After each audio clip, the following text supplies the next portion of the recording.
Hello, friends. Welcome to Page Chewy and welcome to the Friday Conversation. Very excited this week. Have a great guest. Mike, will you start us off with an introduction, please? Yeah, hi everyone. My name is Mike Oppenheim, and I'm very happy to be here. I'm a writer among many other things. So I also make films. I record music. I have a pretty rich history of just creative stuff from the time I was about 12 on, and most of it can be found at mikeyop.com. So instead of talking about it, if someone's interested, you could go there. But I do publish novels. I have a brand new novel out that came out last year, Ardor. Yeah, I just do a lot of things, so I'm excited to kind of talk and just hear what you have to say and what you think. Nice. Yeah, it's I know on the list there's a lot of topics on your list, and I love that because it gives us some freedom to kind of go wherever we want to go.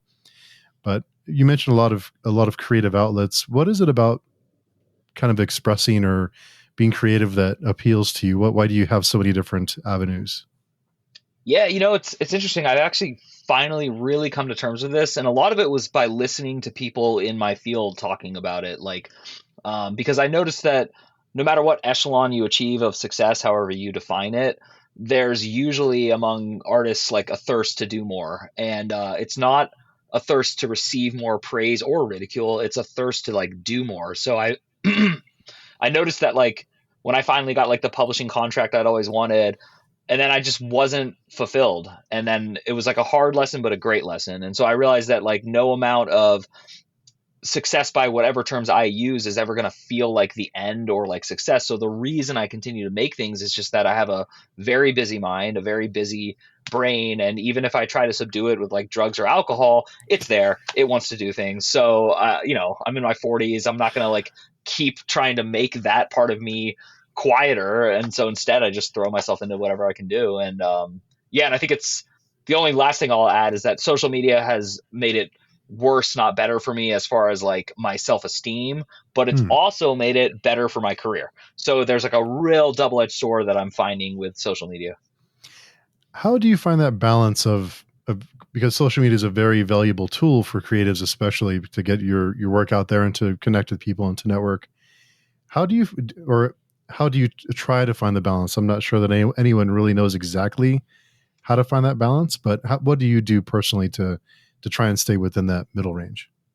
Yeah, I recently I've actually fallen from the middle range into like the lower range of Hmm. use, and I'm much happier. So for me, it's kind of like the old adage for when should I sell my stocks, and it's when you can sleep at night. So I kind of just had to like figure out what I was willing to do. I approached three people over the course of 2 years, maybe four, to like offer them money to help promote me to help my career out.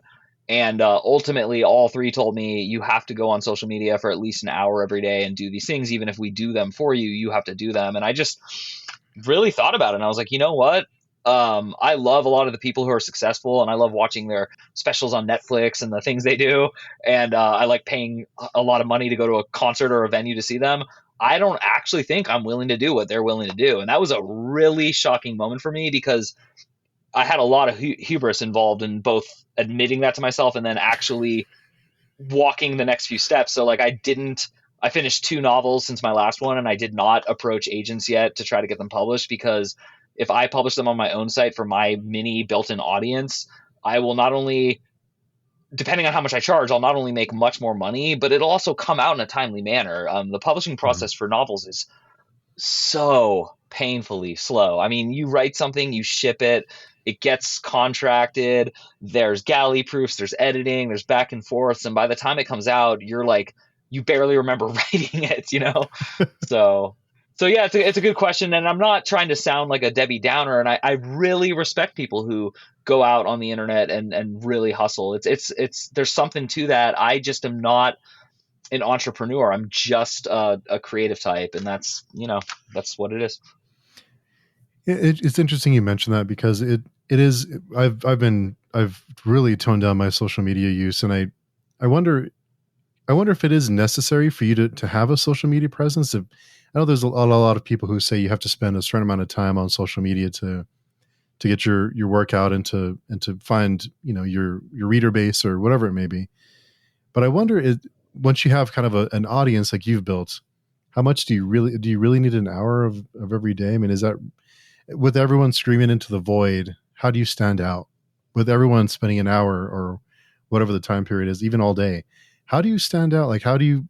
Everyone's doing it. So, what makes you different? How do you stand out? It's such a weird cycle. Yeah. And I think it's pretty fake. And I think you know it and I know it and a lot of the people doing it know it. And again, like I said earlier, there's a couple things to this, but I grew up. This is such a weird way to phrase it, but I think this will connect to a lot of people in your audience. I grew up with really warm, loving parents and a really Mm, great brother and a lot of great friends. And I have not had a charmed, blessed life. I've had plenty of strife come my way, but ultimately, I'm not seeking approval and attention the way that like people who get it. And I don't have it in me. So I know that's like such a weird answer, but like social media doesn't like do something for me because my real friends do much more for me. And especially now that I'm married very happily with like children, there's even less that I'm looking for. So when I'm 43, so MySpace came out. That was like my first social media foray when I was I think 24, something like that. And I loved it, like absolutely loved it. But I was in my 20s, and I was mm, like meeting people locally, and you'd be at a bar and you'd like exchange MySpace names. So like it had its real purpose when I was younger. So I think it's really rude and mean to tell people anything preachy about social media. mm. But I'm getting intuitively and verbally from you, yeah, we kind of see eye to eye on this, and Yeah. and so I'm not encouraging people to quit. I'm not even saying much, excuse me, much more than about myself, which is just like this journey into my 40s and then starting to really think like my daughter's smile when I'm not on social media fulfills me in a way that no amount of likes, hearts, or promotions or retweets or whatever, would ever get me. Yeah, I think we've all fallen into that trap eventually of just you kind of lose track of what's important sometimes if you get too far into it, and it's easy to do. I think everyone's been there at some point, but you mentioned being in your 40s. I'm there too, and I start to wonder, time is the our most valuable commodity or currency. So is that really where I want to spend my time when you could spend time with your kids or with your wife or your partner? So it is one of those things where do I spend my time? Where do I want to spend that currency? Yeah, and I think it's oddly isolating too, social media. Mm, Like in a weird way, like even if you get like a following and a pack, it's still like there's an artificialness to it. And as soon as you disconnect, like when I watch people who are really into it, like if we go to a restaurant and they can't put their phone down, or they're like, oh, can you believe that people are saying this? And I'm like, well, first of all, I don't think people are saying this. I think a lot of bots are saying this. And I think this yeah. many people are saying it. There's just so many like things going on. And like with the way the news like uses social media against us and for us. And, I think that's in every country. I don't think it's just America. Mm, So yeah, but again, I do think social media and especially the internet are much better for us than not. And I think it would be mm. silly in my 40s to say that Earth was a better place in 1988. I don't think it was worse, but I don't think it was better. That's like the weird argument I'm kind of trying to construct. It's just very Yeah, it different. is. It is very different. I've been on a kind of a '90s nostalgia kick lately. Yeah. I've been watching The Bear, and I'm not sure if you've seen The Bear, but whoever made that show must be a fan of '90s music because a lot of '90s bands. So I've been kind of in the '90s nostalgia lately. But and then you think back to that time: was it really better, or am I better off now? Yeah, yeah. And also something I've noticed a lot, most people say life was better whenever they were like 22 to 26 Yeah. because you can do whatever you want to your body and it's resilient and like you have confidence and you're not under parental or even like collegiate control around that age. And everyone's story is different, but so the nostalgia for like your perfect healthy body, even if it didn't feel perfect or healthy at the time, is a powerful motivator for regret, and I think it's very false. As far as the music goes, as funny as it sounds, I mean, I'm a musician and I love '90s Mhm. music like to a fault. And here's the fault: I'm gonna pay to go with my brother. He's flying into town to see Stone Temple Pilots live on Oh, Monday. nice. their lead singer is dead. Like Yeah. the main selling point of that band isn't even there, and I'm actually still going to go and see them because I do love the brothers and their songwriting, and I imagine whoever is going to be filling in can, usually you can hire someone who can do the original vocalist's Mhm. renditions. So, but yeah, 90s music is awesome. So what are your top 5 90s albums? What would you say? Um, I know it's a tough not one, in, but yeah, yeah, not in an order, just because I'm going more like chronologically. Definitely Nevermind by Nirvana has to be on there. OK Computer by Radiohead. Um, Terror Twilight by Pavement. oh, Um, good one. yeah, they're my favorite band. So, Oh, nice.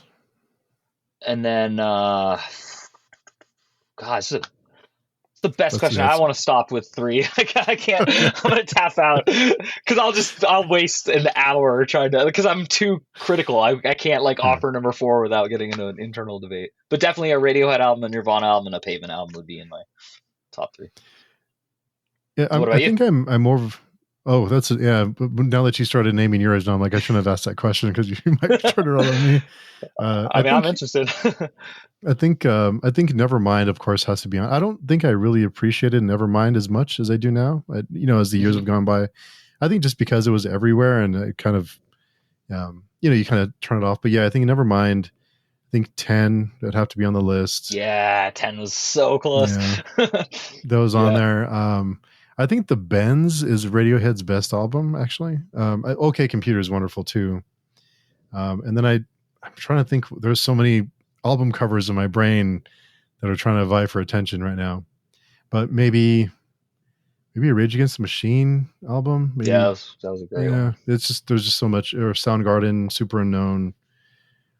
Um, My favorite Radiohead song is "Just from the Bends," if that helps you. Yeah, so yeah, such a great album. Yeah, all that stuff's yeah. great.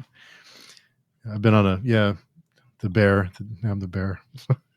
I love But the main actor from The Bear. I loved the show Shameless, the mm, American version, and he's one of the kids in it, and he was probably the best actor on the show who wasn't William H. Macy. So it's interesting. I have to get around to seeing that. I definitely. yeah, I haven't seen Shameless, but I've heard a lot of good things about it. But yeah, the Bear's pretty good. They do some interesting things with it. But yeah, it's pretty solid. I don't think I love it as much as everyone else seems to, but Oh, okay. it's pretty Yeah. good. Yeah, it's worth a watch for sure. But you'd mentioned being an author and how long it takes to publish, and that must be such I hear all these. I talked to a lot of authors, and obviously, but I talked to a lot of people, and the way that they described the query process and looking for an agent and getting a publisher and waiting and getting editor, it sounds like such a soul crushing experience to go through. You work so hard on something, and it's like it's so personal to you, and you just hand it off to someone and hope for the best, almost like. Yeah, so I have a MFA in creative writing, so I teach writing. I've taught it professionally at the college level, and then I also volunteer on Saturdays to run a writing group locally here in Phoenix, Arizona. And it's actually my Oh, favorite thing nice. I do every week that isn't family related. But with all that said, the I was a slush pile reader once in college, and actually in Hmm. graduate school. And I think that I would recommend this to any aspiring author who wants to go through an agent. So I don't.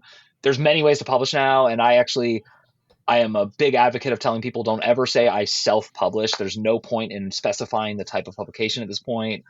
Enough authors have made a fortune self-publishing, and enough authors have been published like myself and not made a fortune, nor have they been featured in the New York Times. So I think it's a wash at this point.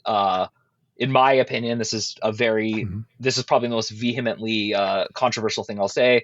You're very pretentious if you insist that a book has to be published through an agent. And I've done both, and I feel very confident speaking that both experiences are different.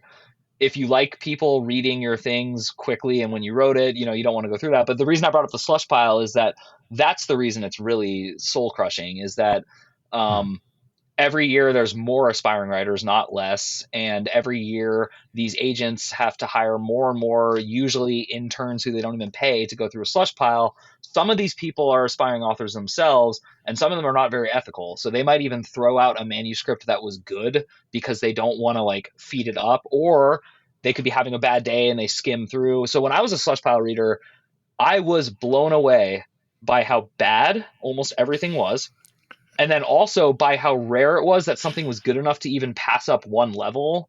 And nothing I ever passed up ever got published. The agent never took any of them. There was one that I still remember as being like, "This is amazing," out of probably about 100. And your Wow. job is to read the first 5 pages, which is also soul crushing because the first 5 pages of anything shouldn't be that good, and they don't need to be. And people should have give 100 pages to like or not like a book, and people should watch a movie for about 45 minutes before they turn it off, in my opinion. So, Mhm. um, but I sound like an old man. I sound like I'm on a lawn. I mean, I sound like a million things and then some. So, to each their own.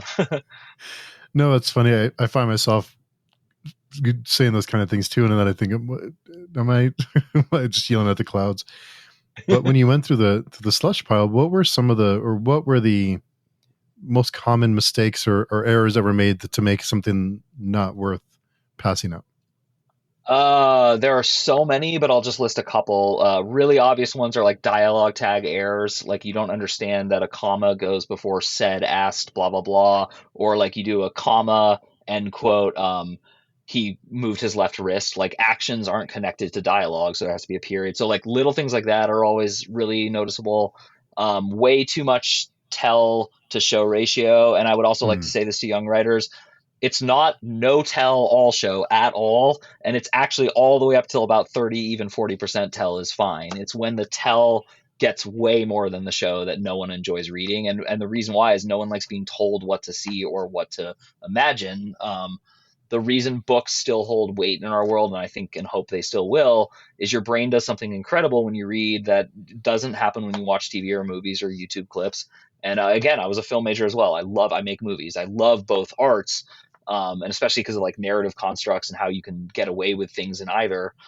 But ultimately, with writing, that would be the number one thing, is just like an author who's insisting on you like getting through their like slog, you know. And so books that grip people, it's not that what happens is memorable, it's that the writing has like an electricity to it, and that is a mm, lightning in a bottle type thing, and there's really no way for me to express it. But I do know that the novel that I finally got an agent for and got picked up, it had like sizzle in the first couple pages. Like there was just mm. it's about psychics, and there was just something about the way I introduced like the little kid being a psychic and not knowing it, and like the way I phrased it, and it was like iteration number 500 that I got to that. Does that make sense? Like I Yeah. kept reworking the same stupid scene because I knew that these agents are only looking at 5 pages, you know?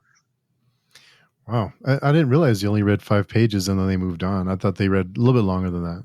Well, they do. So they either say 5 to 20 to 25, and then every agent has a Oh. different policy with the slush pile reader. But no agent, just mark my words, no agent on earth is reading your thing at first. Like there's definitely a barrier to entry, and that person is what you're more concerned with. So Mm, you want to follow the industry rules, so to speak. And there's a mm, great book that goes over that. It talks about like here's 20 things to check your manuscript for, and if you're doing oh. 19, you're not going to get it passed. If you're doing 17, you're especially not. And you need to do all 20. And I actually followed that, and it did work. I have to say, I was like, Noah Lukeman is his name. I'm so glad I remember because I don't have time to find it on my laptop. But if you're interested in becoming a published by an agent writer, I would strongly recommend you Google the name Noah Lukeman, Lukeman. His book was fantastic. He's a British man who just cuts to the chase and tells you, look, this is what the industry wants, demands, and expects. And it's the same with screenplays. If you're going to write to Hollywood, like there are just these strict format rules, and it's kind of like a teacher who says, put your name on the upper right. They're actually trying to create barriers. They are inundated. They don't want so they want Mm. excuses to throw your manuscript out, which this is also weird because I now sound even weirder to myself. They need to. That's like actually good. Like they get so many manuscripts. It's ridiculous. So also like that's the other thing is perseverance and attention to little details really does pay off ultimately.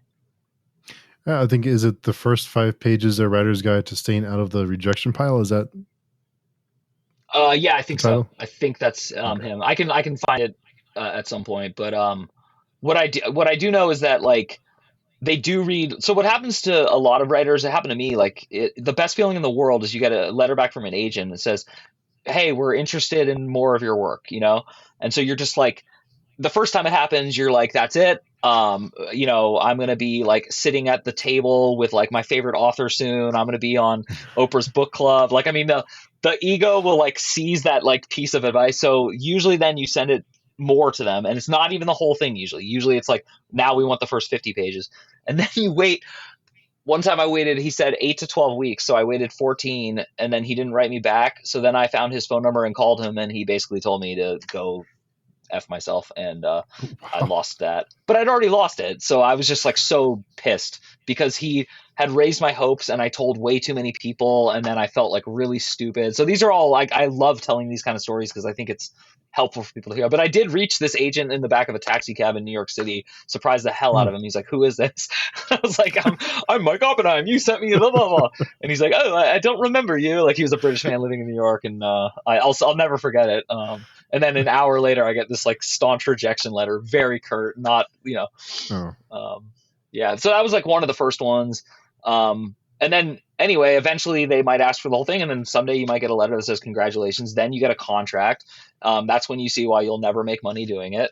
Uh, you have to sell like hundreds of thousands of copies for you to make enough money to quit your jobs. And that's actually another thing I would recommend to people: get a bunch of jobs. It's easier to like still produce when you don't have like a job that's 8 hours a day that like makes you feel tired. So that's another advice if you're younger and you can pull that off. Oh, nice. Yeah, it's such a. I think how many books are printed every year? Like 8 million, I think. Is that the Yeah, right? probably Yeah, it's insane. I thousands. mean, yeah, I mean, how do you stand out in that kind of crowd? Such a tough gig, and I know a lot of people. I know a lot of people have a full time or part time job just to supplement, but those who are able to make it, I mean, it's great when you see that happen, but it's really tough. Yeah. And that's the other thing is I root for everyone. I root ruthlessly for other people. I'm as supportive as I can be. I just like something I've always been like that my whole life. And I think the MFA program I went to was really helpful because I saw the other types of like artists, because who cares, but like that that neediness and that like scarcity of publishers and all that. It's not good for us, it's not good for the industry, it's not good for anyone. Some Mhm. of the most successful people in the world are givers, and then eventually they get, and I think that's really like the path to success no matter what you're doing. So it's just like, if someone says, "Hey, can you help me with this?" Always help people if you're a writer, like with their writing, and always help people with whatever it is you're trying to do. So Yeah, that's good rule to live by for sure. And on your Saturday nights when you do the classes, what's some of the most common advice that you give to writers or young writers? Kind of what they could be doing differently. What are some of the common mistakes or things to improve on that you see?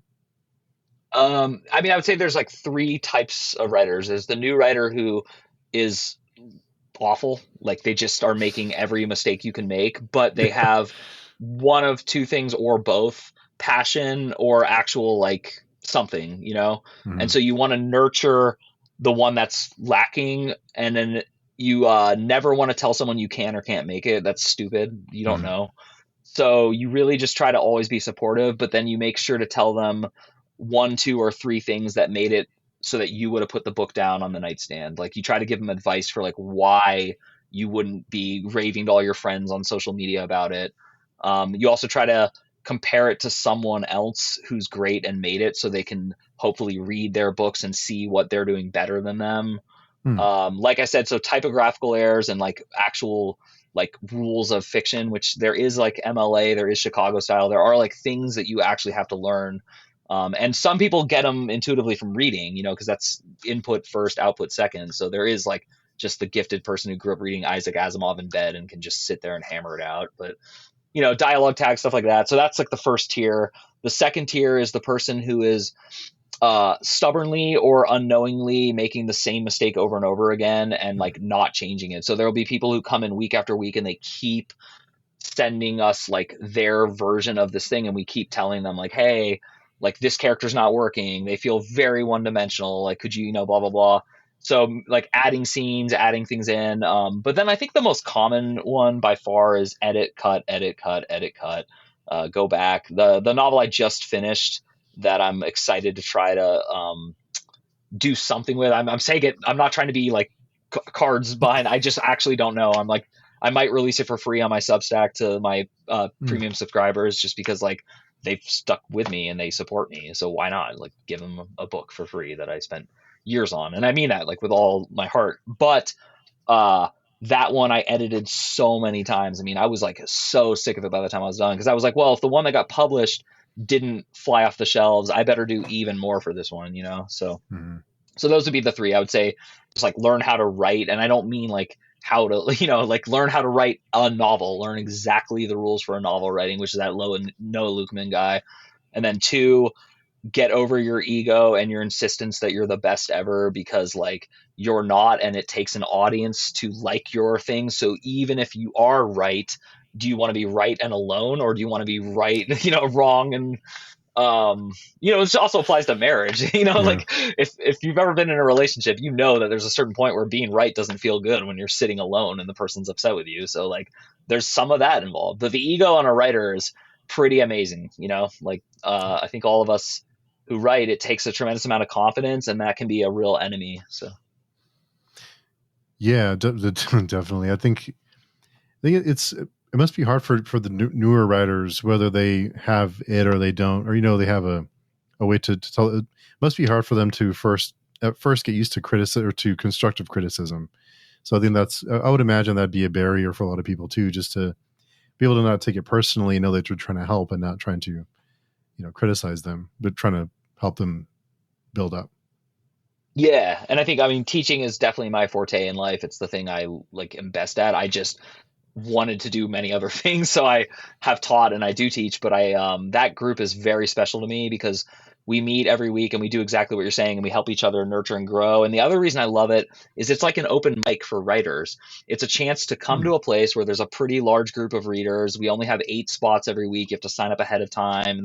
It's not like hyper competitive to the point where you feel like a loser, and we don't have a system where like open mic is terrible, where you like sit at 5 o'clock and wait until 2 to go on. It's more that it's just like we really do have a loving, giving audience, and there's only been 2 times where I had to take someone aside and say like that's not how you give criticism. You need to like be much more supportive.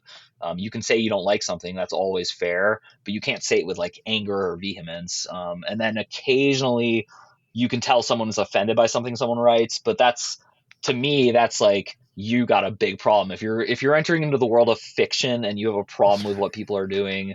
You just have a problem. Like good luck, because there's enough nonfiction that should be offending you. So go take Yeah. your thing over there. Yeah. That's why I don't know if I could be a writer, because I think if I would hit refresh on the review page every 5 seconds, just waiting for that bad 1-star review and take it Oh, really, let it ruin my yeah. day. Yeah.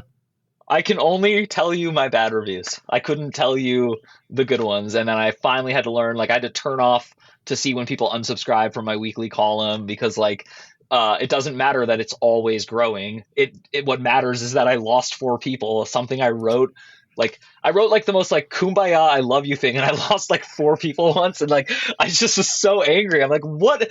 So I know exactly why too. It's because I insinuated I'm okay with you no matter who you vote for, and that's like just that Oh, pisses off. But I am. I yeah. actually do. I'm like open minded enough to be like, hey, you got to vote. It's your vote. So yeah. It's funny you mentioned that. I was something that I noticed too now, that back when I don't say we were, the big thing for us when I was a teenager, high school age, was you just accepted everyone, and you disagree, then that's cool, and you're just nice to everyone, and if you don't agree, that's we can still be friends and get along, and I don't hate you because you don't agree with me on whatever the topic may be. So that has changed a lot the last 10 15 years or so. This is like one of my favorite things to ask people who are contemporaries, like in my age group. Do you think that like social media changed everyone, or do you think like there's a new generation? Like how do you explain this to yourself? Because 100% I agree with you. Hmm. What I've thought a lot about this. Probably I've thought about this probably too much, but I think part of it. I think social media is a big part of it. I think because of the algorithms, and we surround ourselves with people that agree with us, and the algorithm gives us things to reinforce those opinions. We're not really challenged as much as we used to be. when you're out in the Yeah. world and you talk to people, you of course you run into people you're not going to agree with, and you see them, able to see them face to face or to spend time with them and to realize this person's a good person. They don't agree on this topic, but that's okay because they're a great person. But I think now when we have that distance and we have this constant reinforcement, whatever the opinion may be, I think it's harder for people to be pushed back on, and they think they want to be surrounded by an echo chamber and not by people who don't agree with them. I think it's a big factor in it. What do you That's think? incredible. I'm so glad I asked you, first of all. I don't, I've spent probably as much time as you thinking about it. I don't really have a concrete answer, but it's mostly because I'm a coward about admitting that maybe things are getting worse. Like, I'm an optimist, but I'm also a performative optimist. Like, I'm aware of how social psychology works enough to know that, like, people like me giving up would send a really bad red flag to a lot of people. So, like, it's hard for me to admit that we really might have, like, I'll tell you, here's the only thing I have to say really in response is it's the same thing with airplanes. Like, I've noticed that airplanes are like a microcosm of what we're talking about, and they didn't have social media when things were going to hell. Like, so it's like there's a behavioral break. And of course, we're talking about American culture. I mean, I can't really speak Right. about like if in Spain this is happening. Although I do hear I have international friends, and I do hear this is, but for me on airplanes, it's like people started wearing yoga pants and sweatpants and like wearing Oh slippers. yeah. And I know this sounds so like stupid, but it's like a token sign of a lack of respect for the group and like the atmosphere of public space. And I think that the internet appears to be public, yet you're allowed to metaphorically sweatpants your way in and F bomb. But I don't think that should have like transferred into actual airports, actual restaurants. You know, like I don't watch viral videos of someone like mouthing off McDonald's and stuff, but I hear them. I have, I'm not like Mhm. living in a, and I don't watch them because I don't want to click on it and I don't want to encourage it. Just like when I was a kid, I did love streakers on baseball fields. They stopped showing them. It was a good thing, So censorship's a weird line. I think we have to self censor. I don't think we can Mhm. ban anything. But the airplane thing to me does connect because I do see like this, like the lizard brain is allowed to be like louder now. Like that's like Mhm. kind of the shift I think we're talking about. Yes, not only I think it needs to be louder, I think it's celebrated in a lot of it. Yeah, I think yeah. it's, which is kind of sad. But you mentioned being an optimist. I think for as bad as things have gotten, I do think that the younger, I think it's Gen, was it Gen Alpha? I think the young, like, Yeah, yeah, yeah. preteens. I have this hope, and I've read some articles. It may just be reinforcing my opinion, but I have read some articles and seen some stats that it's they're almost shying away from social media and from the digital life, and I think it's going to become a counterculture to be offline and of course still be online, but not as involved in social media and still be plugged in. I don't think you can really avoid it anymore, but to, to kind of be anti because it has become the thing to do, and I think the younger kids are now kind of shying away from it and coming back to kind of like a digital minimalism, more of an analog type of craving to like a quieter, more private life. I think they're going to start craving that. So I do think we'll see a sea change in the next, I don't know, 5 or 10 years. I hope. That's great. And I think that ties into to like they say Taylor Swift is the last ever of her kind. Like she ushered herself in the phase where big media, legacy media still controlled and named kings and queens. And then she marketed herself and pivoted, battled Spotify, did all these things, but she kept the media's love and then, turned it into like the best-selling tour ever. But they say there's no one behind her. Like Billie Eilish doesn't have that. Like she doesn't have the same thing, and so we're going to go back to like big fish in small ponds, which is kind of why I've come to terms with what my life goals meet my reality. Like I love my little pond that I'm in on Substack, and like again, like when you opened up and said introduce yourself, I wasn't trying to sound like, oh shucks, don't visit my site. No, please come Yeah. support me, like my stuff, but also like I can shut up about myself. I don't, you know what I mean? Like there's just like this, Yeah. like that's what I was really trying to get at, and so I think yeah, what you said is it's really interesting, and I think it's gonna be nice. Like I was a film major, and so I always bring back to like Hollywood controlled film to way too large of an extent. Miramax, you can hate the corrupt owner of that, but like Harvey Weinstein actually did do like some amazing things to break film open again in the 90s, and then you watched it close off now, and it's one of the Mm. last things that like media controls. And so like it'd be really interesting to see if someone gets like a movie out there that like Cons accepts, and then it goes like to Netflix. You know what I mean? Like it'll be interesting if there's like a DIY not anti Hollywood, not against it, but just like something that can support itself. Because with books and reading, my only concern with that, what we talked about, Generation Alpha and like the minimalist thing, is you still do want to know when like The Godfather comes out and like to watch. You know what I mean? Like there is. It's also really special to like, oh, you love 10, I love 10, Pearl Jam, rad. Hmm. Like that will be sad if we lose an ability to be like in the middle of like you're 22 years old, you're backpacking in Europe. It's kind of cool to hear a song you like and then see Spanish people like it, or Italians, or and like, and then also to like meet someone and fumble with your third language and have them say, oh, I like Radiohead too, like so yeah, I think hopefully this will all work out. I kind of think I think it. We're just going through a phase right now. I do think that we'll have something like some kind of movie or some kind of project kind of come out of nowhere and just kind of change things. I think that happens every, I don't know, you probably know better than I would, probably every 20, 30 years or so. We get something that Yeah, kind I think you're of forces everything to change and becomes kind of the new norm, and sets us on a different path. I think as long as people are creating something, we'll have something will come out of it. I hope. yeah, yeah.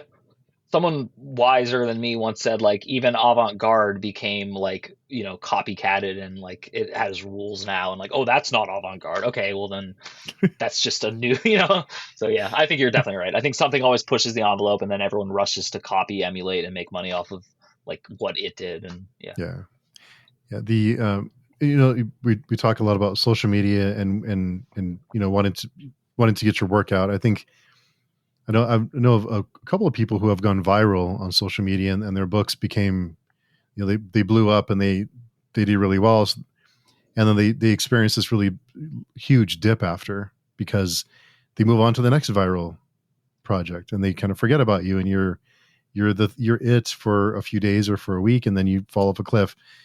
That must really mess with with your mind, and it must be such a weird experience to go from here to this very large peak and then just like drop like a rock. So it's this weird, you hope it happens, but when it does happen, the down must be really tough.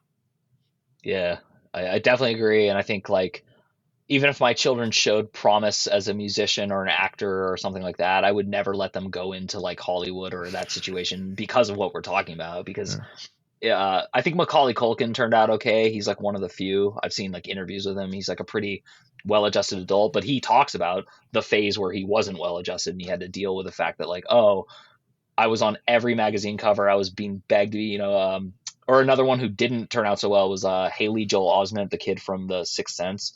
And I'm Mm. not bringing these names up and trying to denigrate these great people. For all I know, he is doing great again. But I know that I'd like seen reports along the way of like just the what you talked about, and to stay relevant.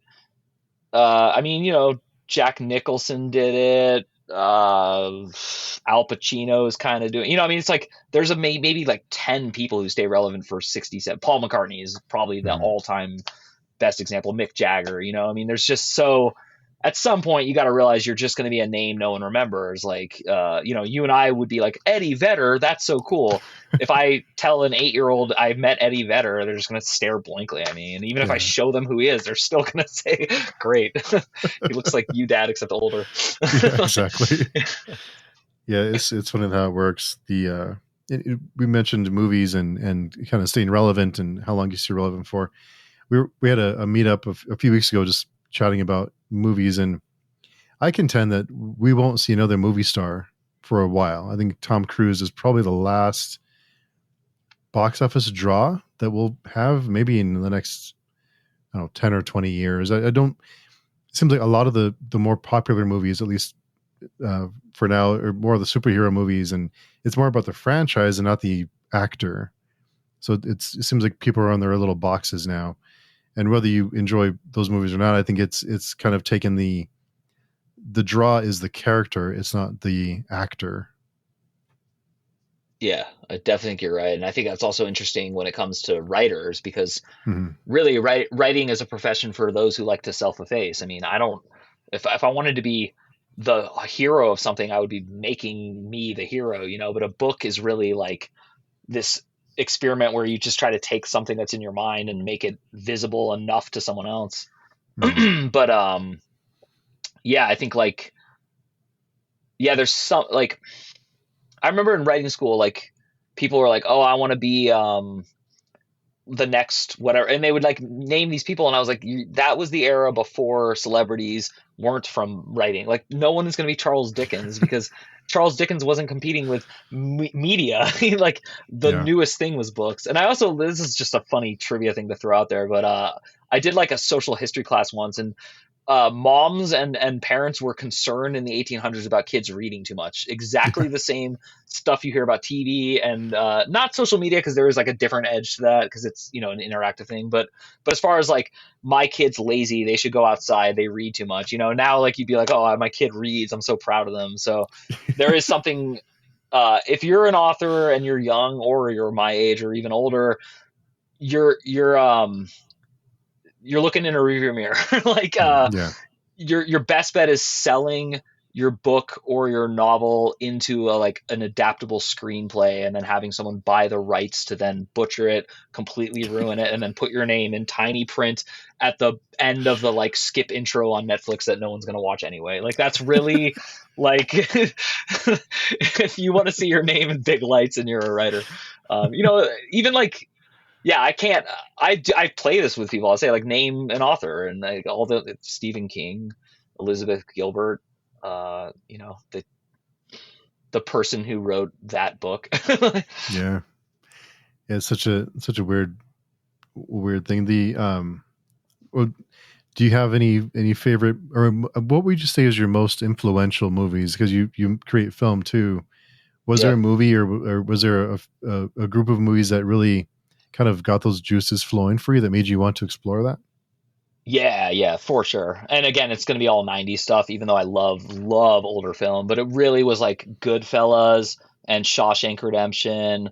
And then in early in college, like my freshman year, Fight Club came Oh out, yeah. and that really blew my mind. Because I'm really interested in storytelling. I'm not really interested, like even as a songwriter, because my first career was a musician. I was playing in bands, and we were in New York.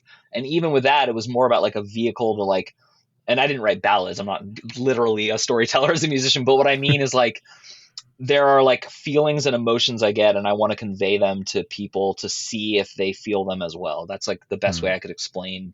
So it's not a process. I don't have a process. It's more like I'm walking and I see like the way the sun hits a billboard and I'm like, "Oh, that'd be a great shot in an opening movie. What's that movie about?" And then like all of a sudden the script just gets downloaded. And I do believe by the way that like no one invents anything and there's just some weird consciousness thing going on. I like near death experiences to me actually tie into this. Like when you hear like Hmm. every report of a near death experience is almost identical, meaning you see that you're not you and that the person who's dying below isn't you. Like there's this like Hmm. thing and then they always talk about communication and how communication isn't words or oral and it's like instantaneous and there's no miscommunication. So I think part of what writing is and part of what cinema is an attempt to actually use the real language of the universe, the experiential exchange of like and again this is where it gets I lack words for this, but like your soulful expression, your soulful feeling, Hmm. um like, have you ever like seen a friend age and then you realize they aged, but you didn't know they were aging? I don't know if this makes any sense because you really just Yeah. see their soul, like especially someone you grew up with, like one of your like real homeboys, or like you just kind of, and then like all of a sudden you like see them from a weird angle or from behind, or like you don't realize it's them, and you're like, oh, that's weird. Like that's how other people must see my best friend when they meet him. So Yeah. I think that there's something going on with like movies and stuff. So Hmm. Goodfellas and Shawshank Redemption and like it's not that I'm into the mafia or that I'm into prison. It's more that these movies like conveyed something. It re- the 90s, I just think the 70s and the 90s are two of the most amazing periods of film ever. And there's just it's like what you said. There's there's these cultural swings, and like the 70s and 90s were commenting on the 60s and 80s, very different periods, but still Hmm. they were. And like, so I think the post Trump, COVID, Biden, whoever wins this next election, and I'm speaking more in American terms, but even like just geopolitical, Ukraine, Russia, Palestine, Israel, I think like the post this era will be, like you said, very interesting. Generation Alpha will come of age and be like, oh, here's our story of your story, you know, and it'll be Hmm. really interesting to see that, because I'm sick of our story. Like, I'm sick of the way I keep getting told to like see my own past, you know, um, like the 90s were not great, nor were they bad. I was just a wide-eyed young adolescent growing up, and I, you know, was like, um, I remember people saying things about like Clinton and Dole in 1996 that they weren't mean the way people are now, but they were like Hmm. pretty similarly like, we're on the cliff, and if this person is elected, the the whole thing's gonna go, you know, like that Yeah. doomsday. So Yeah. it's harder for me as I get older to hear doomsday proclamations. It's not easier, it's harder actually. Um, yeah, Yeah. It's that was a and weird we hear it. tangent. I'm sorry. No, no. As we hear it so often. You know, I was thinking. I was every time I check the headlines, it's like everything is just this big panic, and whatever side it's from, it's always this big. Oh, we're like you said, we're on the cliff and destruction ahead if this happens, and it's like nobody pays attention. I mean, I know I don't like who Yeah. when if it does ever happen, will we take it seriously? I mean, we hear it so often now that it's like we're kind of become numb to it, whatever side you're on. Yeah, I agree. And also, what's weird is I'm getting the feeling from a lot of people like you and me that we're actually not even on a side. That's like the weirdest thing, Mm. is we're told pick a side, but there's actually like no one side. It's more of like a sphere with 7 billion and growing heterogeneous opinions that like Yeah, even like you and like your current favorite person, you might disagree very slightly on something, and you would only realize it if you had like a real heated debate and you got into like, you know, the root of the root of the root, like of what you both believe. So I found through group chats, this is like what I'm basing this on. Group yeah, chats, you know, you like run out of things to talk about, and then people start like splitting hairs and like arguing, but you're like, wait, we were all one team, we were like this group yeah. chat, and we were talking about them, and now we've let them convince us that we're different and that we're fighting. So it's been, I think it's actually kind of like a badge of honor if you're able to meander the minefields of sides and Mm. still talk the way you are and I'm talking. And notice, like, to people listening, like, we're both polite about it. I actually don't even know Mm. what you think, and I'm not going to find out unless you feel Yeah, like telling me, and I'm definitely not going to exactly. ask you because, like, yeah, and maybe I'd ask you if we were like having beer somewhere and like it Yeah. seemed appropriate, but certainly not on a podcast in front of an audience, because your answer is likely to be, you know, very like slow or fast, like one or the other, like with, you know, the idea of, and that's why I brought up performativity. That was like a really interesting thing to Mm. learn in college, is like, that's accelerating for sure, is like, oh, someone's watching, oh, I like, and you Mm. know, if you put a sign like you're on camera, people behave very differently. So I think now that Right. everyone like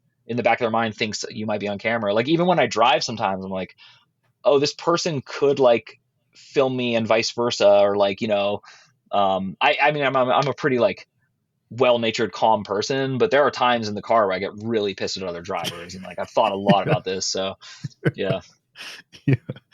Yeah. I think too.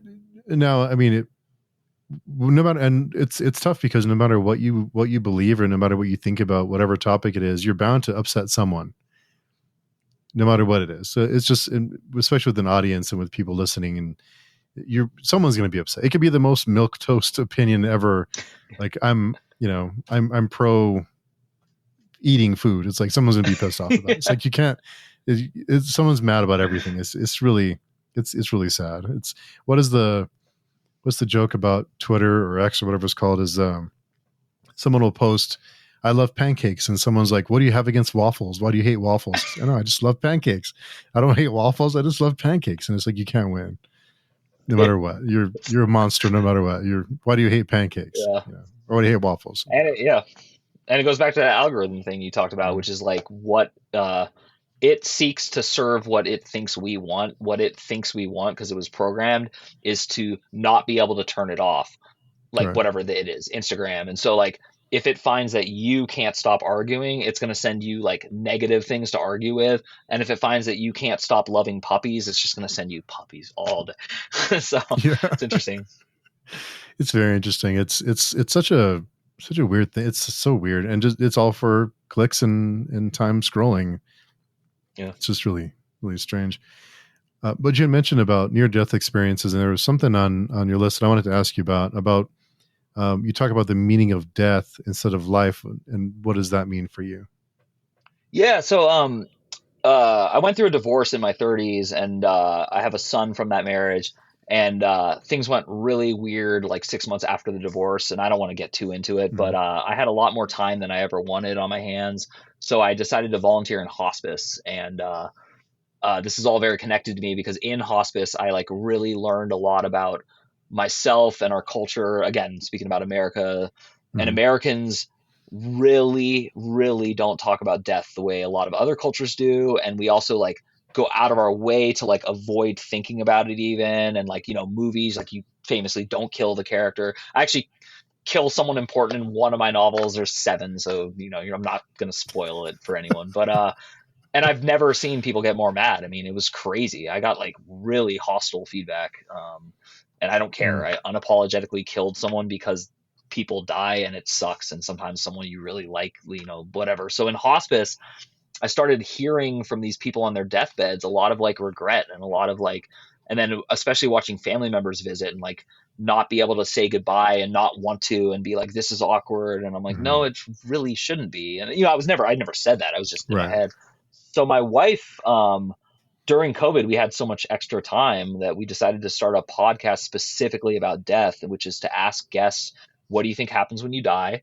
Just milk toast question or not. But the point being, it's very open. We don't care if Oh you're yeah. atheist, agnostic, or whatever, and we just let you explain it, and then I'll ask you questions around it that have to do with like your life and decisions you've made and how it may or may not affect you. And my purpose is multifold, but what it's transformed into, because it's been a really like awesome experience for me. It's popular enough that it's worth doing, and I get a lot of engagement through it. And also, I just get a lot of like heartfelt thank yous. Like I've let people come on and like talk about grief and losing someone they love, and I can tell it's helpful for them, and it's very helpful for me. Hmm. So I'm not saying this like I'm some altruistic person, but and and so I didn't coin this phrase at all, but the meaning of death is has a lot to do with what you said, which is time is a commodity, whether you want it to be or not. And certainly as you age, you see it more, not less. And and I don't like, I didn't like in hospice. I don't volunteer anymore in hospice. I did it for about 3 or 4 years. I'm just too busy. And what I really just hated was seeing people with regret, seeing Mhm. like people dying and being like literally, it's so cliche, but so many times people be like, I wish I'd worked less, and like, so it's just like I see a lot of cautionary tales out there, and I think with we're talking about social media so much, you know, suicide rates are definitely linked at the very Mhm. least to some of it, and that's a big part of the show too, is like interviewing survivors of suicide, people who have attempted to take their life. It's real. This is also again why it's ironic to me. It's real taboo. It's like really like I don't think we're ever going to be in Apple's featured podcast. I don't think they're ever going to like you know. And it's what's really funny is I listen to a lot of podcasts because I work a job that I can do that. Like it's very easy, and I hear celebrities break down when this subject comes up and they talk about Hmm. it, and like it's always interesting because I'm like, oh, I wish I could get you on my show, not because like I want to use your name to sell my show, but like you just literally gave like a coffin talk moment, and like I want people to hear that everyone has this, everyone has like a vulnerability related to death, and I think Mhm. we can connect over that. I think it could really help us. I mentioned Palestine, Israel, Ukraine, Russia. I don't care at all what side, if any, someone's on. No matter what, the side of like tons of people are dying and children are Mhm. dying and parents are being killed with children left in a vacuum, and like just death is so destructive when it's intentional. Like it's so much Mhm. worse. So at the very least, I'm hoping to like help people develop a compassion to like because it's so sad when a young person kills another person because they just don't get it. Like something clicks when you're much older. And I remember in college, I took a police and crime class, and the people you should be most scared of statistically are junior high school boys. They're more likely Yeah. to hold up a gun to you and shoot you, like not just like take your money. Like they just don't see any connection to what they're taking. So yeah, so Oh. that's what that's all about. What's the name of your podcast so we can look it up? Uh, yeah, sorry. It's called Coffin Talk. So like coffin, Oh, the thing you're nice. buried in sometimes. Space talk, and yeah, and actually, just speaking of like why I like it too, I've gotten to interview like funeral directors, people who do estates and wills, people who create legacy arcs for like survivors and families. It's just cool. Like, there's a lot of like death industry professionals who I've had on, and that's actually like my favorite part because like these people are really good. They're like really good people trying to help people with like something really hard. And even if they're charging money for it, I don't care. It's like when Mm. you're grieving and you've lost someone, you just want someone else to take care of all that so you just can like, go through it. And grief is such a strange emotion because everyone deals with it differently. Everyone has a different way to process. Some people turn off. Some people become more outgoing. Some people, it's such a fascinating way that everyone has a different way that they deal with it, a different way that they kind of go through those steps of healing. Yeah, and it's there's no end to it. I'm good at grief counseling thanks to that job because we were trained so much in it, and like so I'm also like kind of like that guy if like a friend of mine is going through something or if someone loses someone, I'm always like rush to text them or tell them like, hey, just so you know, there's no rules to this and your Mhm. journey is going to be completely unique. Don't let anyone tell you you're doing it too long. Don't let anyone tell you you're doing it too short.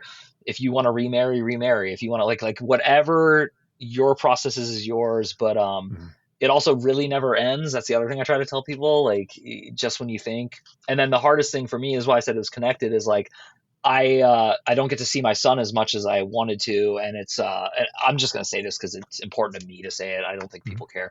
It's not legal why I can't see him. The person took him, so it's like very Oh. hard for me. So Oh, I'm in wow. like a liminal state of grief, like where I Mm. know that he can find me, and I know that we can eventually restore things, but I don't have control unless like I don't, and also I don't wish to have control because I don't want to like take him from them. Like, so there's a lot of like Yeah. things, but that's why I wanted to do hospice was to like help other people who are dealing with something worse than me because it helps me remember that like I shouldn't be grieving. What I'm really doing is not living in the present and just taking advantage of what's before me and what I can do. And Mm. so I apply that to people who have permanently lost someone because that's a very different thing when you. Oh, wow. Yeah, that must be really tough. Yeah, it is, and it's the the good news about all of it is that I do have like two children with my wife, and that he does. I have like I know where he is, and like it's hard. Like I don't talk about him a lot on the internet because he's gonna come. He's Mhm. Generation Alpha. He's like 9. I also don't think he'll care, uh, but it's just like very interesting because it has changed me only for the better, and yet I can also say that it's the worst, most awful, horrible thing ever to happen to me, and I hope it still is. Like, like I definitely don't want something to like take that and make that take a back seat. So it's Mhm. very interesting, and it just helps me like no matter who it is that I'm looking at, like in the bank line, anywhere, I just always think in the back of my head, like this person might be just like me or worse. This person, and it really helps to have that to like just see that everyone has, or like some people their thing was when they were like 4, like a parent or someone did something to them, or like maybe it was like years long in childhood. So it's like it's very unique. Some people their oh, the universe isn't the best place ever moment is like very late in life. Someone can like betray you in your 60s. It doesn't matter when it Mhm. happens, but when that feeling of betrayal, because I think that's ultimately what's we're talking about in all these situations. Mhm. And I think that's part of grief with death too, is you feel betrayed. Like, why did this person leave? Why don't I get, and that's hard. And that's also why I'm interested in metaphysics and why I'm so interested in like philosophy is I think even before language constructs, the earliest humans who had consciousness to the level where you can be aware that you're aware must have been suffering from some form of this, because Mm. you have to have awareness that you will die to in any way care about death.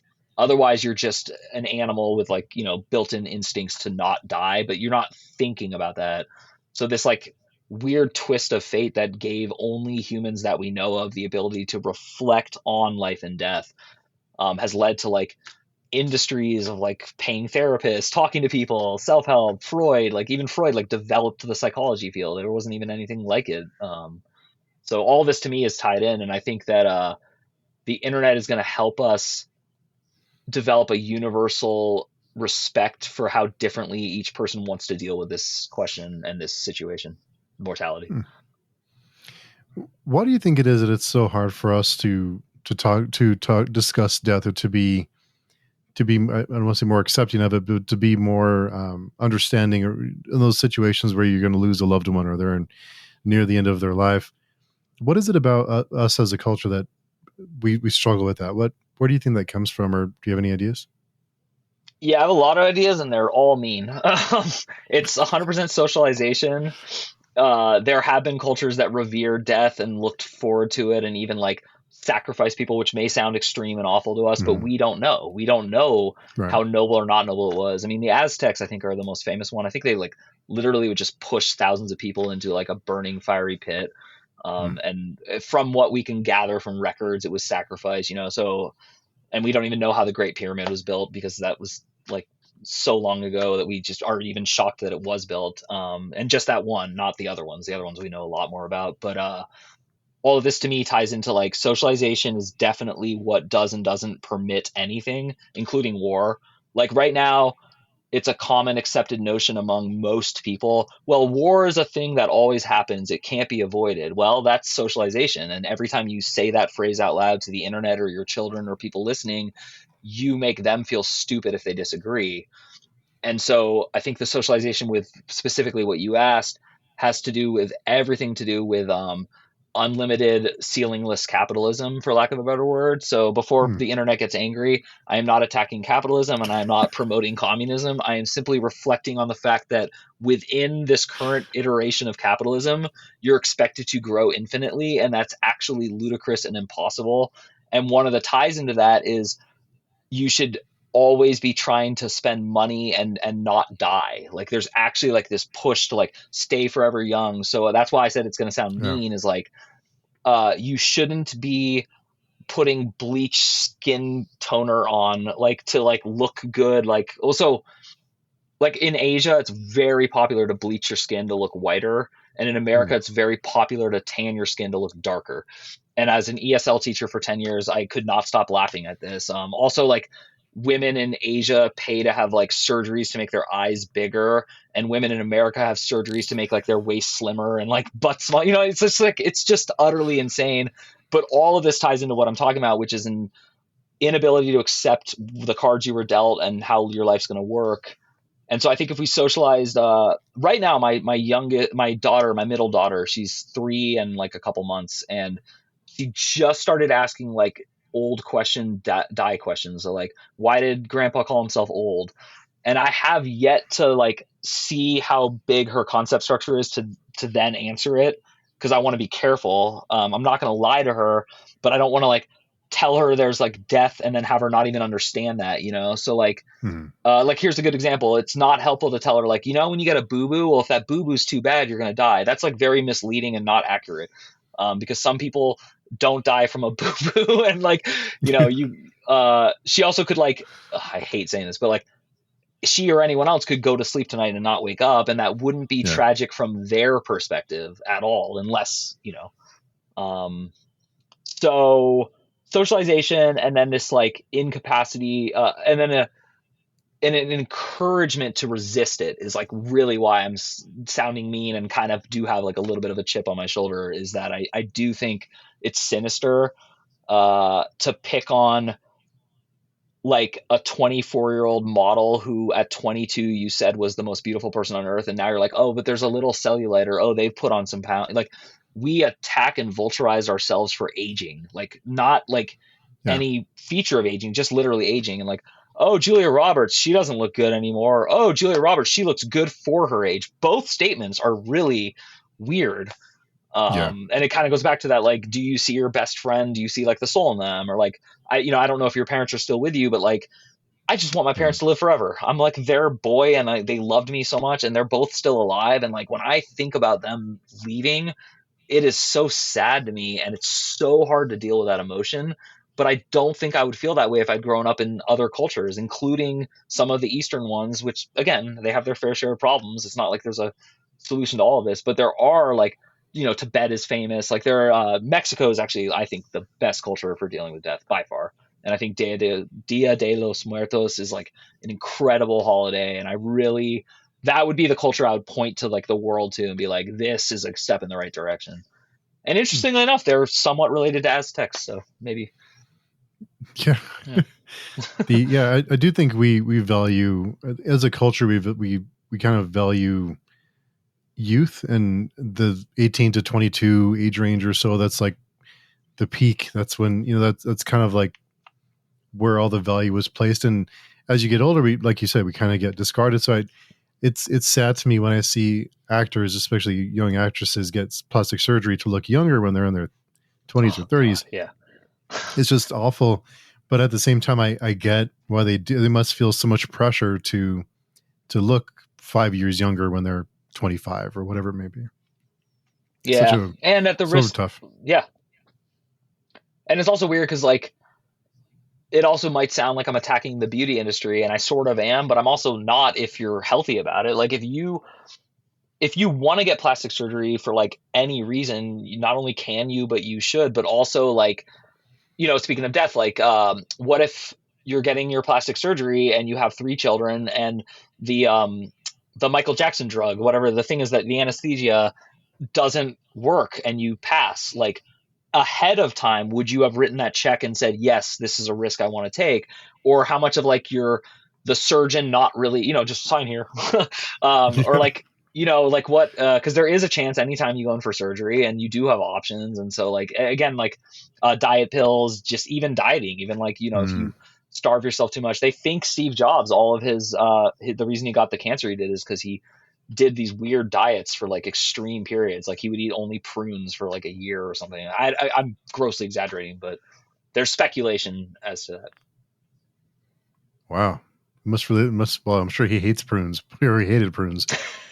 If it was I mean, of again, all this is all things. like Yeah. I read his biography, and there's just things about like that sprinkled through it. So again, I'm not like, no one, don't clip me, people, and say I said Steve Jobs died from eating only prunes. Yeah, no, there are lots of extreme diets, and of course now there's other drugs that, like Ozempic and the other. Yeah, And I Ozempic's I know interesting. people personally who I work with that. I mean, they seem normal to me, but they have I guess a few extra pounds on them, but they're using it just for weight loss, and with all the risk factors, just to drop a few pounds and to risk major long term damage. It's like, just pound a salad once in a while and walk around. Yeah, I don't know. yeah. No, It's I am wide-eyed and perplexed by a lot of what I'm seeing. And I was as a child too. I never outgrew it. I think mm. like it's just been hard. I don't want to leave Earth. I love watching, and I love writing, and I love reflecting, and I love nature and taking walks, but man, it is like a journey for all of us. It can feel like a struggle sometimes, and these are the things that weigh most heavy on me, is just like observing others not being happy, but not seeing like what I see as an obvious cause of their unhappiness. Low So I self hate. esteem is your problem. Sorry, Yeah, but go ahead. no, sorry, I didn't interrupt you. No, I hate to flip the script on you. I hate to ask you this question, but I have to That's know fine. now because of the podcast. Is Yeah. what do you think happens when we die? What are your thoughts on it? I have not been influenced by doing the podcast nearly as much as I was influenced by two books I read in my formative years. One is called Many Lives, Many Masters by Dr. Brian L. Weiss, and it was one of the first books I ever read that introduced reincarnation to me, but it was Hmm. through the eyes of a Western psychologist who was doing um, regression with a patient. So he kept regressing her to earlier and earlier childhood moments to figure out. And then he regressed her too far, and she went into a past life. And then from there, he just like, it's bonanzas. And so he started like, this woman could, when hypnotized, remember her past lives. So then I started exploring past life hypnosis and regression therapy. And then the other book was like the near death experience book I read. And then I started noticing the reincarnation thing became way less important and way less relevant to me as I got older. I started to see how there's, I do think Einstein's right, and I think he's much more right than those people could be right, insofar as you don't have a past life. That's a misnomer. Something that you might be connected to might have lives, but they wouldn't be past, nor would they be future. And so, like the same way, a is it a particle or a wave? Like observation matters, Schrodinger's cat, like all these quantum mechanics things is my answer to you. Like Hmm. there's no way in hell our 3D lizard brain on top of brain is ever going to actually like understand it. But there are, whether drug induced or meditation or just peaceful serenity moments where you do get it and you do Hmm. feel timeless and you do understand that we're timeless, that our observation is timeless. And the thing we're observing is fake and in time. And so, what I think happens when you die is you're able to actually, I think this will be a good metaphor or a good analogy.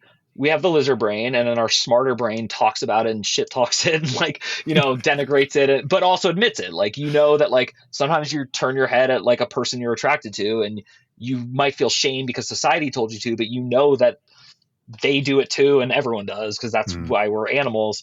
And then the other part of you says, okay, calm down, don't act on that, or do act on it, but be polite or whatever. And I think there's a third thing which we call a soul, and I don't think it's a brain, but I think that's we get instantly reconnected to it in a way that is obvious and unignorable, and it's very comforting. That's the one thing I will Hmm. say I'm very confident of, is the second you're less in your body and more there, you don't care, because every near death story is like the same. They're like they don't feel the pain of like the car accident, like they're just not there.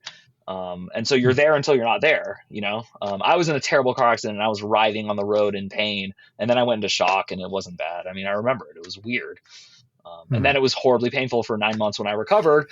That's very different. Like, but what I'm talking about is like the sensation of dying and like that, and I think, and liminal is the best word for me. There's just like this thin thing that's like, where do you go every night when you go to sleep? You don't know. So are you even here? No, you're actually not. You're definitely neither there or here. You're 100% observing both, and one feels like it's continuous and has continuity, and the other utterly doesn't.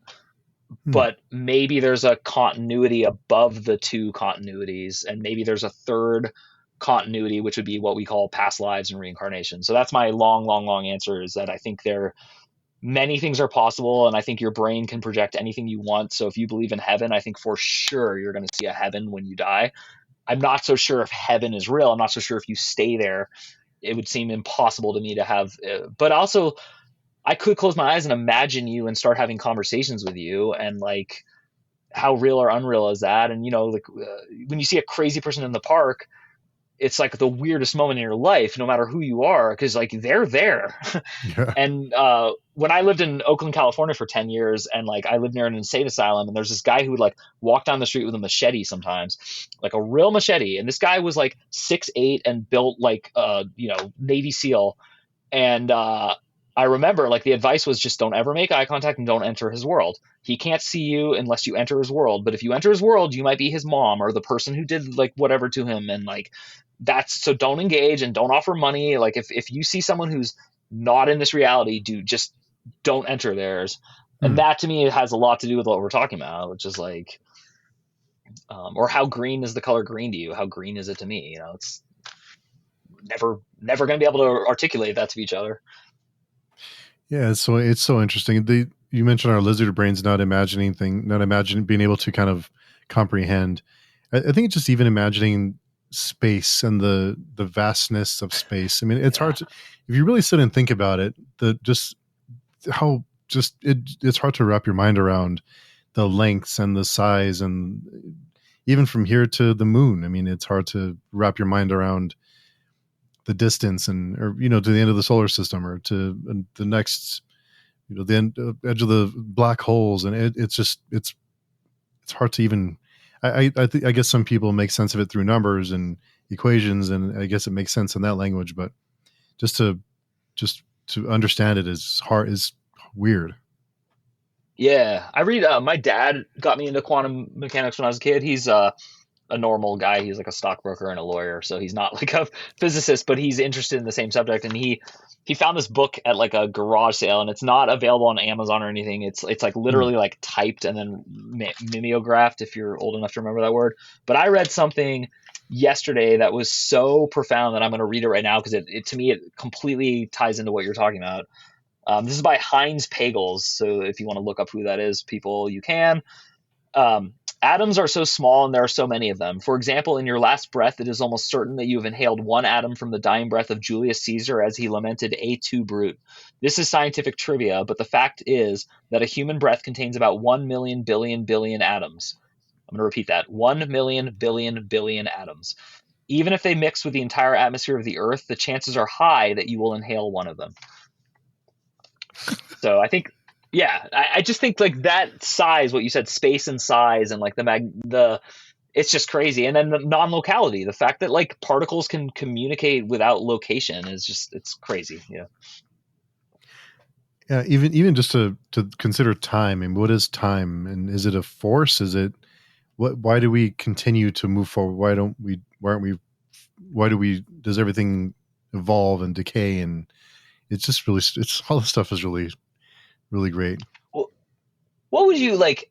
You ever think about this? Like, what would it take for like the person you're closest to and you trust the most to convince you that they've traveled in time? Like, is it possible? Like, do you hold willful suspension of all belief for like certain people? And like, because I've imagined this. Like, I wrote a book about psychics.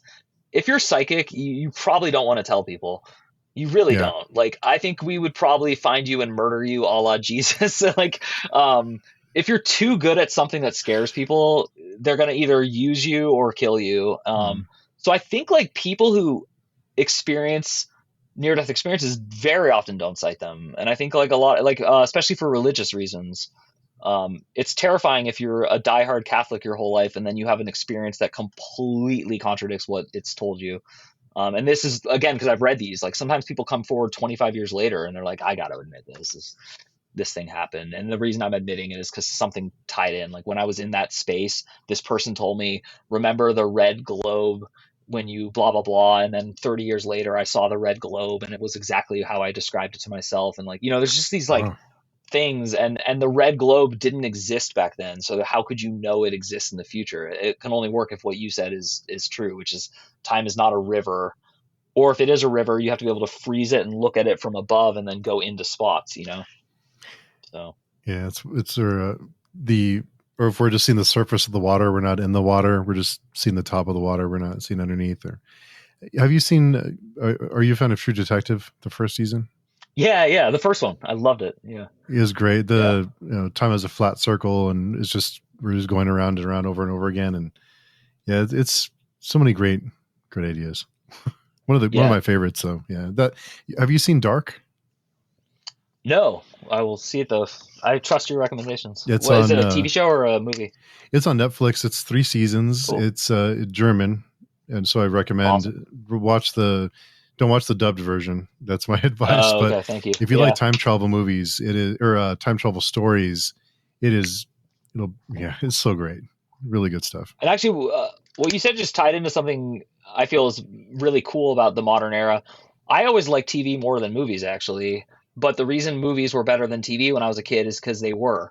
But now Yeah, we're getting like this weird thing where like TV can be as good as movies, and you can like, because I don't want to sit down and watch 12 hours in a row of anything, including yeah, Lord of the Rings. I'd much rather watch a season of Lord of the Rings, if you will, and have it broken up the way they want to break it up. Because I think, and really to me, 50 to 70 minutes is like the perfect amount of time to sit and watch anything. I actually, one of the reasons I can't get into Marvel or Star Wars like reiterations is just, I really just don't have that attention span. I never yeah, did. And my yeah. bladder as I get older definitely does not have that attention span. And when you pay $30 to go to a movie and then you have to try to guess when to leave, go to the bathroom, that's such a terrible feeling. Oh So yeah, I love like Dark on Netflix and all this stuff. I love that you can pause at home and run to the bathroom and watch great stuff. I do miss the theater and the crowd and like the anticipation and all that. But yeah. I miss it until I go see a movie, and then it's like I know I don't do this very often. I like the idea yeah, of it, well said. but Yeah. But it's like, I really Well miss going to said. the theater and doing the popcorn thing. And then you go and then everyone's on their phones and people are talking. And it's just like, oh, this is why I don't do this very often. But yeah, So true. I think we can think of a few things we can say about that. But, Yeah, nostalgia, it gets us all. totally. Yeah.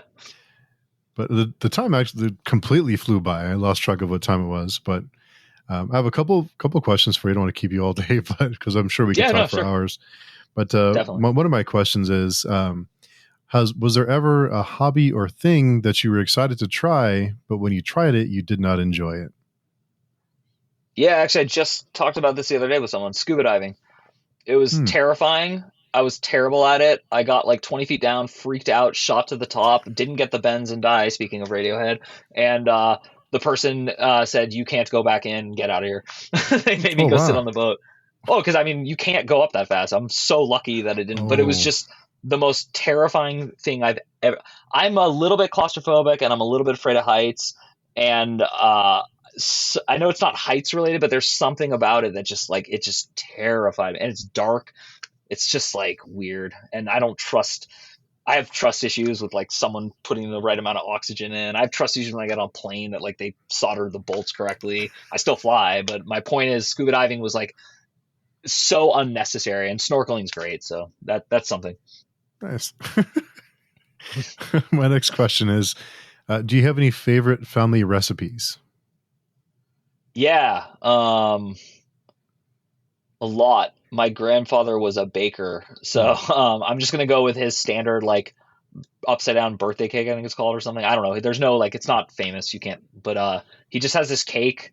I think most cakes are too dry, and I don't like cake in general. And he made this cake that doesn't taste dry to me, and it has like a thin jam layer in it and Hmm. stuff. And so that's probably my favorite family recipe. And then sadly, like my dietary habits have changed so much that I can't make a lot of the things that I like are my favorites. But he was literally like from Sicily, and he made meatballs that like, so the rule for meatballs, they have to have three kinds of meat in them. So it was like chicken, sausage, and beef, and then breadcrumbs that he made from like hand in his own like oven, and then he'd Wow. like massage them together, and then he'd make his own marinara. So that those recipes are very precious to me. But I kind of don't eat like a lot of meat anymore, so it's kind of sad. I like can't. But if someone wanted it, I would make it for them. That's how weird I am. I just yeah. There's something about food and those good feelings and kind of having that relationship with food and the togetherness that it can bring.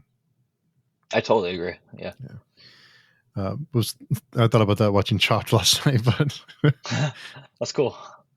the last question I have for you is one I like to ask all of my guests, which is, what was your first job and what did you learn from that experience?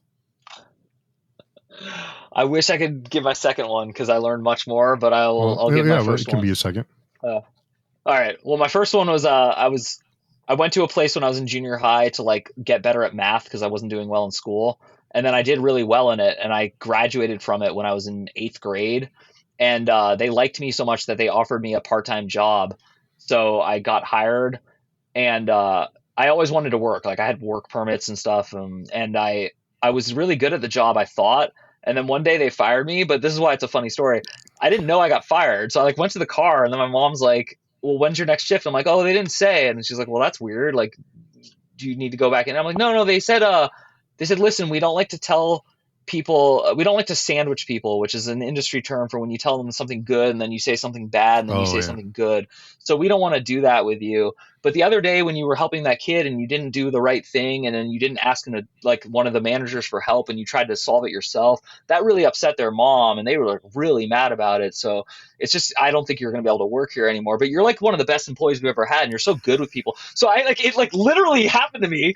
He said he wasn't going to do it, and I like was so dumb and naive. And I walked the car, and then like I didn't even feel shame or humiliated. It was just so surreal to me to have lost it. So it's weird because to this day, it's the only time I've ever been fired. But it was my very first job. That probably actually is why I never got fired again. It probably actually really helped me like. But the second one that I wanted to share, just because it's so funny to me, was when I was 14, I was in a punk band and I was like, oh, like I'm too good for the house. I want to move out, blah, blah, blah. I'm not going to go to college. Like I was just so whiny and petulant. And my parents were like, look, we got no issue with you not going to college. We got no issue with you moving out of the house. But like, why don't you get a job that is accessible with a high school without a high school degree and work there for 6 months, and then we'll sign the papers to let you drop out of high school, and then you can find your own apartment and get rent. So on a dare, I got a job at the local Burger King that had just opened. I had never been so excited in my life, and it was the worst experience ever. I mean, it was I had a boss who I was, and I am saying this with no. I don't care how bad I sound. I was so much smarter than my bosses.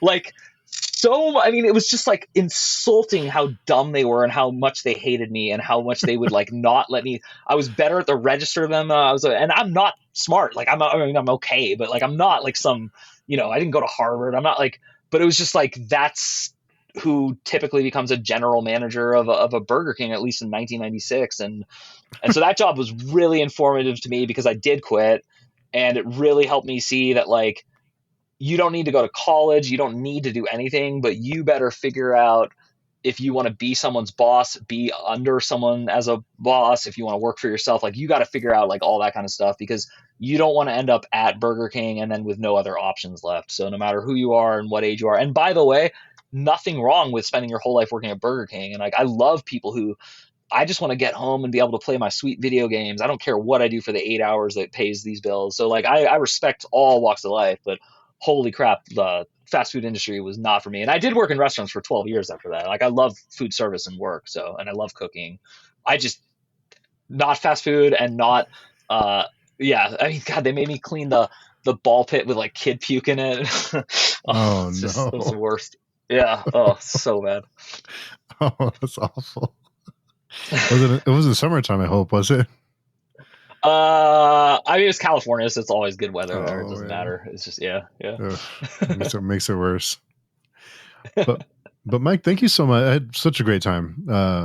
Yeah, me I too. hope to do it again soon. But thank you so much for coming by, and for people looking for your work or for any information about you, where can people find you? Yeah, the only place to go, it's the only place I care about is mikeyop.com. That's MIKEYOPP.com. If that doesn't work, put a www in front of it because sometimes the forwarding thing is weird.